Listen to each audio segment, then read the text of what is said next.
Hi, నేను దోశల process చూపిస్తున్నానండి. అన్ని పప్పులు కలిపి ఎట్లా చేయాలనో, బియ్యం దోశలు కాకుండా అన్ని పప్పులది హెల్దీ హెల్దీ ఫుడ్ చూపిస్తున్నాను. ఇవి శనగలండి, బ్లాక్ శనగలు, ఇవి వైట్ శనగలు, ఇవి మినపగుండ్లు, ఇవి పెసర్లు, ఇవి బియ్యం, ఉల్వలు, ఇవన్నీ కలిపి దోశ ఒక్కొక్క కప్పు తీసుకున్నానండి. నేను దోశ ప్రాసెస్ ఏంటో చెప్తా.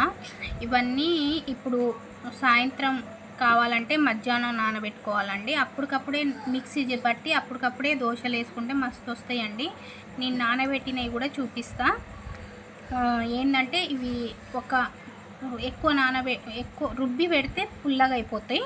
అవి కాకుండా అప్పటికప్పుడు రుబ్బుకొని అప్పటికప్పుడు దోశలు వేసుకోవడం. ఇప్పుడు మధ్యాహ్నం నానబెట్టి సాయంత్రం వేసుకోవాలి. సాయంత్రం కావాలంటే ఉదయం కావాలంటే నైట్ నానబెట్టుకొని ఉదయం వేసుకోవాలి.